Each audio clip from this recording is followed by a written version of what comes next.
Dr Frans Cronje is very popular amongst members of the Biznews community. Tens of thousands of people watch the video conversations that we have from time to time. He is the chairman of the board of the Social Research Foundation, and we're going to be talking electricity and topical political issues in the next few minutes.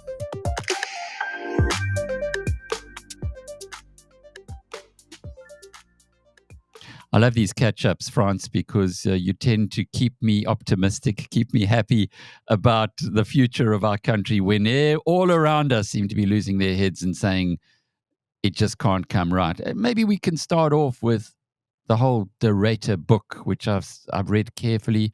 I've had a fortunately an interview, called an email interview. So I had to get his responses. He wasn't prepared to talk like we are talking now because he fears, not surprisingly, for his life. But that book to me exposed a heck of a lot of what's going on within the Eskom and indeed it's the ANC government and the deploying of cadre deployment, etc. And when I read that book and then I look at your latest report on, which is optimistic, as I'm strangely becoming to expect from you nowadays, I find it difficult to see, hang on, but Derator says there's so much criminality going on there, especially in Mpumalanga. But Frans says, if we do this, this, and this, we can actually fix the whole of load shedding. Can we start from that point? Yeah. Okay, these things are, of course, related.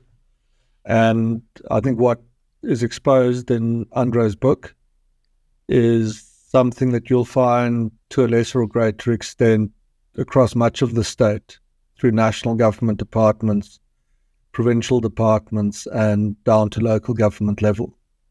So it's not unique and it's terribly damaging, and it explains why, as a emerging market of enormous potential, we underperform that potential by a considerable measure. And the depth and extent of corruption, malfeasance is so serious. And the costs of rooting it out for the ANC would be so destructive to its own ranks. In years ago, an estimate was done of what share of the senior leadership of the ANC have been implicated in allegations of serious corruption, enough to go to jail for a very long time, and that concluded that it was a majority of the senior leadership.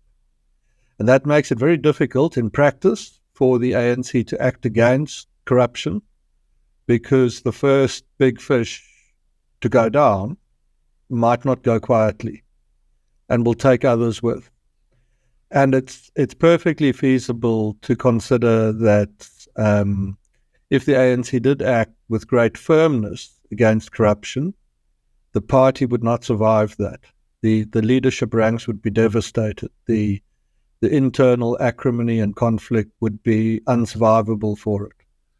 And I think that's one of the reasons why the tide of prosecutions has been so very modest, and often relatively low-key figures who didn't have anything on their more senior colleagues.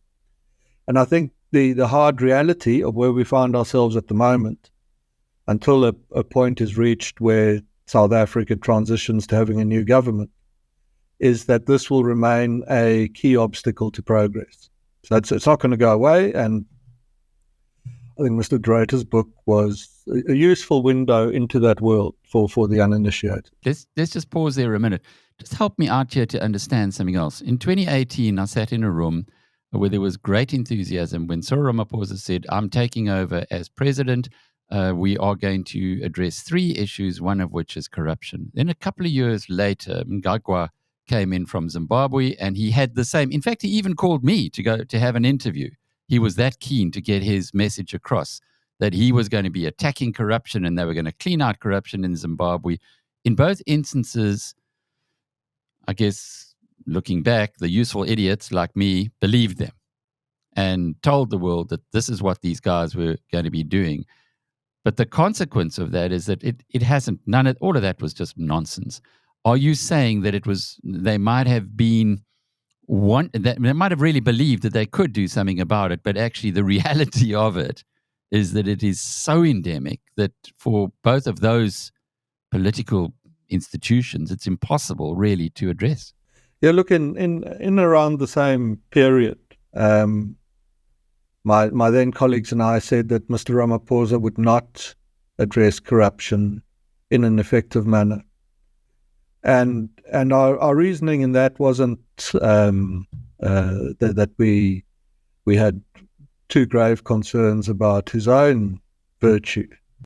The reason for that is not necessarily what we felt about his character or motivation, but it was the same point I made you now, that we understood the depth of the problem, and we understood that as a consequence, dealing with it firmly and effectively would cause significant ructions within the ANC, to be diplomatic. It would tear it to pieces. We also understood one further thing, that Mr. Ramaphosa had decided to prioritize internal party unity above many other matters, which was a strategic decision. I think it was a mistake, but it was a strategic decision.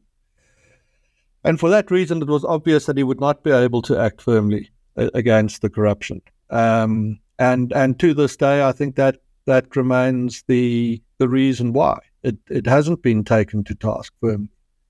Is that it's a straightforward structural problem. It's very far-reaching within the government and the ANC. And when you take down the first major players in the corruption, you risk collapsing the whole house of cards, and the internal conflict might be unsurvivable for the ANC itself. And that brings us to load shedding and the report that the Social Research Foundation has produced, which shows that there is a way out of this mess. Yeah, well, that's, the corruption, the malfeasance, the ineptitude of the state, it's baked in for the foreseeable future until we get a point of democratic transition and a new administration. That said, can you, despite this, make progress as a society? And you can. It's much harder than it needs to be, but there are many corrupt societies around the world who produce quite successful socioeconomic results. You don't have to be a clean society in terms of governance to produce some measure of success. It helps, but it's not necessarily definitive. Now, on Eskom, we were asked to look into Eskom way back, a couple of months ago, and it's very complicated, and we took a lot of time. We've been very cautious and careful about it. We're now at a point where we've reached some conclusion. A couple of months back, looking at a particular week, South Africa is producing at a sort of peak hour, or I think on average through that week, about 23,000 megawatts of electricity. And we averaged about stage 4 load shedding during that period. And each stage of load shedding is about 1,000 megawatts. So all things being equal, which they aren't, but just so that we can get somewhere, roughly, had production been 27,000 and not 23,000, we wouldn't have had any load shedding. Now we're in winter and we're a little bit more stressed, so load shedding gets into deeper stages towards 6 and so on, and there's this talk that potentially moving to 8, which is plausible. However, on a 12-month view, there is a lot of underutilized capacity that can be brought back into operation. And if that is done, load shedding can be eliminated within 12 months. So what is that unutilized capacity? One stage of load shedding is just less than one, but let's call it one stage of load shedding, rests in the Coburg nuclear plant in Cape Town. It's essentially got 2 units, and one of these is off for maintenance, which must be done. When it's back in operation, we'd bring back one stage of load shedding. Second thing that can happen is if Eskom continues, which I believe it has now achieved, but I'm not sure on that, environmental permission to bypass certain environmental controls on some of its coal plants, that should, by around November, bring back between 2 and 3 stages of load shedding. So bring them down. So it adds 2 to 3,000 megawatts to production, brings load shedding down. So now we've won back 3 stages. If the broader coal fleet, if the efficiency of that fleet, it's very inefficient because it's fed with poor quality coal and the maintenance is not what it should be, etc. If the efficiency of the broader coal fleet can be raised by about 5%, we bring back perhaps another 2 stages. Now we're at 5 stages that have been brought back.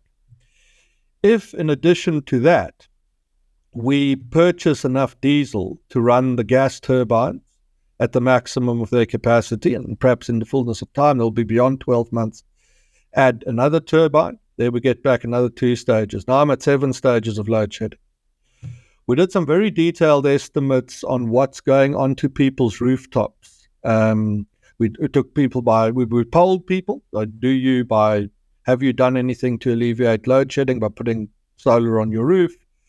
We looked at tax figures in terms of income brackets. So if we achieve 60% of the potential generation output that is available to us at the moment within 12 months, just 60% of that, within a year, load shedding should be very much reduced. So where the thinking of the minister is very much, the electricity minister is very much along these lines, as is that of the government. So it's plausible that a year from now, the load shedding position is going to be much better. Why don't I tell you that it will definitely 100% be much better? Because no country, for reasons other than terrible natural catastrophes or civil wars, ever run out of electricity. And the people who ran out are very much the same people that have got to dig us out of this hole again. So I have some doubt about the ability of the South African government to deliver, even on something which is as straightforward and easy as this. Okay, so within a year, conceivably, load shedding is much reduced. There's also a political priority here because 4 in 10 ANC voters told us in March that this is causing them to seriously reconsider where they are in the world, which means that if the ANC goes into next year's election with much reduced load shedding, that it's in politics, think of it like a ramp. Just think of the happiness. Just imagine you're in that position. Load shedding kind of abates, and it's very much less. Goes into the summer, perhaps goes away completely. Just think of the national mood. There'll be a lot around of this is the reform moment. The long game has worked. The inside the ANC base, very powerful. The ANC is very motivated to get this right as well.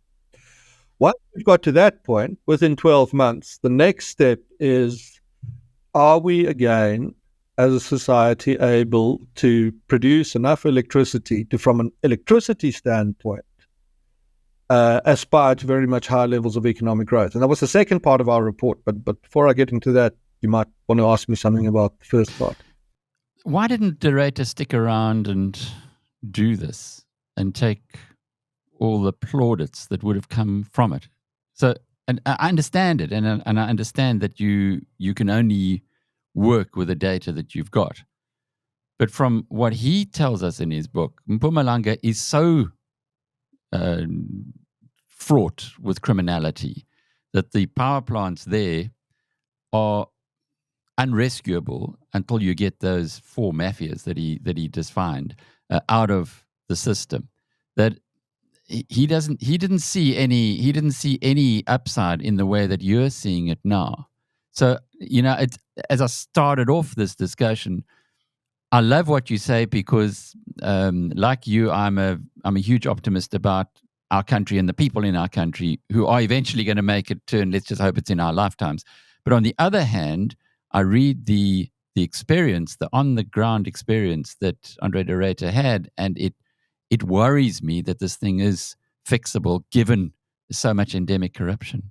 Look, I think that what people like Andre de Ruyter try and do is very brave and all of that. And But let me not talk about him, but a bit more generically, that a lot of the reason, a significant part of the reason why load shedding is so dire is a policy decision to move away from coal far too quickly.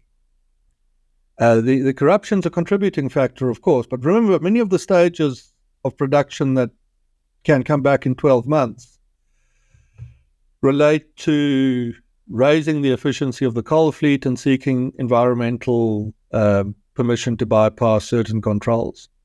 And I think there was an era over the last 2 to 3 years where government policymakers, I think in some people in the Ramaphosa camp, were moving far too quickly away from the resource that had underpinned energy production in the country for the past 100 years.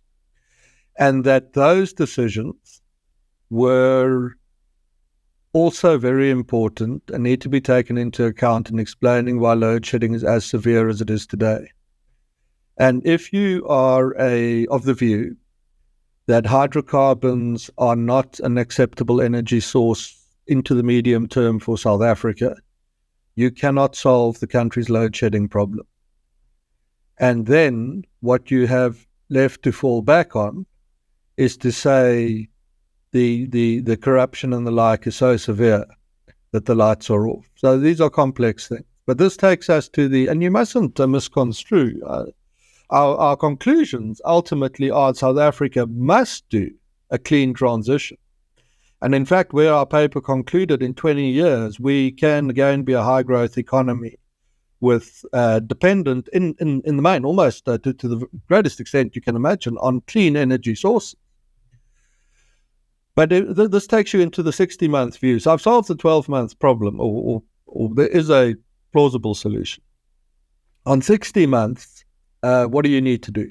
Well, once we get back, let's say, 6 stages of load shedding, so that production goes from the current 23,000 megawatts to nearer 30,000, we're then at zero load shedding, baseline. From there, we estimate that South Africa needs to increase its energy production by about 2.5%, consumption by about 2.5% per annum, to aspire to economic growth rates that would approach 4 and 5% of GDP. And those growth rates are very important because at that rate, we start creating a lot of jobs and we free up a lot of cash and tax revenue takes off, and you can do, as government, you can do quite a lot of things. We also tested in the report what happens if consumption demand has to increase at 1.5% or 3.5% or 4.5%. But we settled for various reasons on this 2.5% consumption rise. That means that after hitting the 30,000 megawatt point, where life gets better because load shedding is very much less or non-existent, within a decade we need to get to just over 40,000. The avenue to do that is a refit of a third of the country's coal fleet. There's about 45,000 megawatts of coal plant capacity in the country. About 15 to 17,000 of that works. So let's say 1/3 works and 2/3 aren't producing. The proposal is a refit of a third of the coal fleet. So that's 15,000 megawatts. And the way a refit works is a team of engineers goes into a coal station, and don't worry about whether it's an old station or a new station. As the minister has in fact explained quite well in the press of late, our older coal stations often are much more efficient in producing electricity than Medupi and Kusile.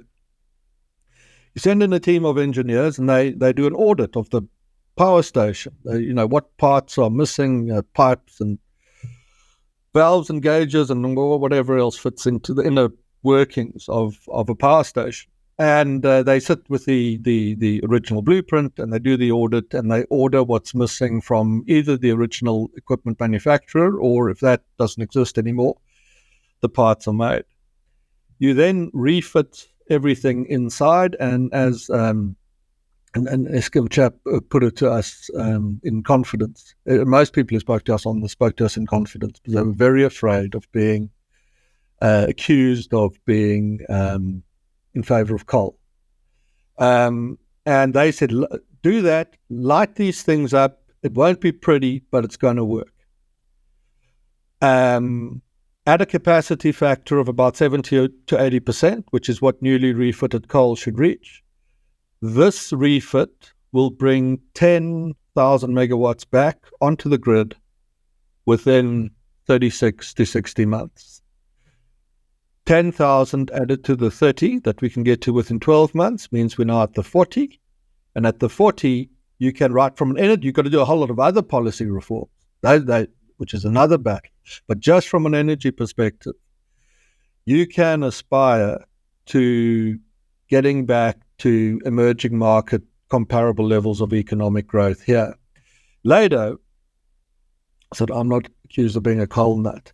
Later on the 240-month view, so a bit of the 12-month view, 60-month view, 240-month view, South Africa needs to bring in a very large nuclear build, probably about 40,000 megawatts.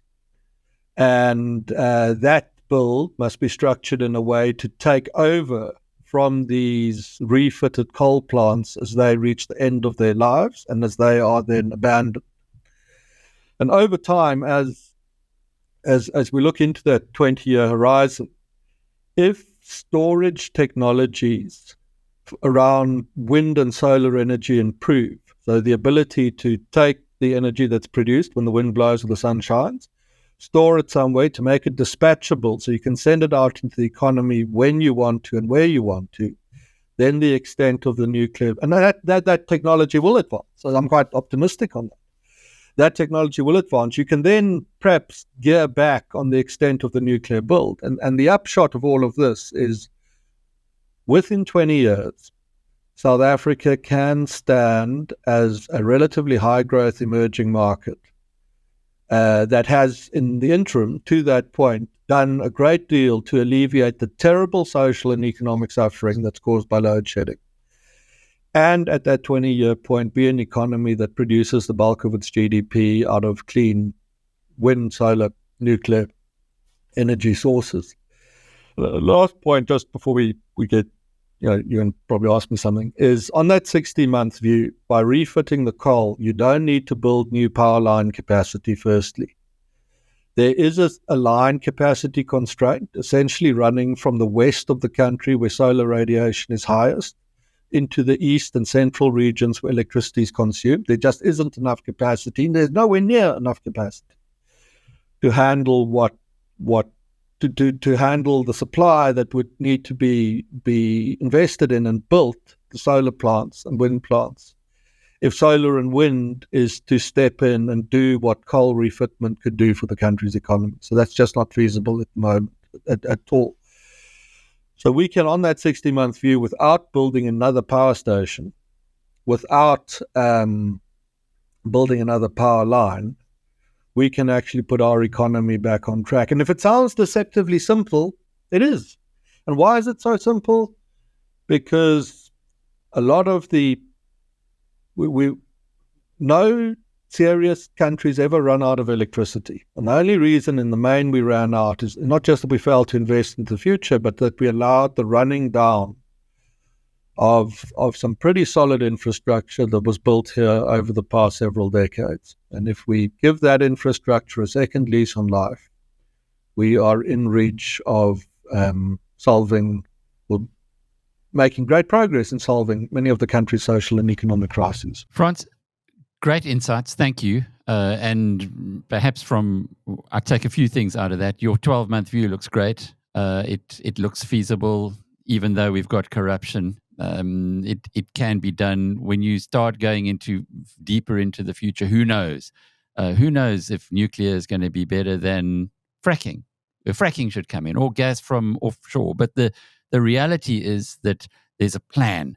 And hopefully this plan is now going to be absorbed or at least considered by those who don't seem to have a plan at the moment. Somebody who does have a plan and always does is Dr. Frans Cronje, who's the chairman of the board of the Social Research Foundation. And I'm Alec Hogg from biznews.com.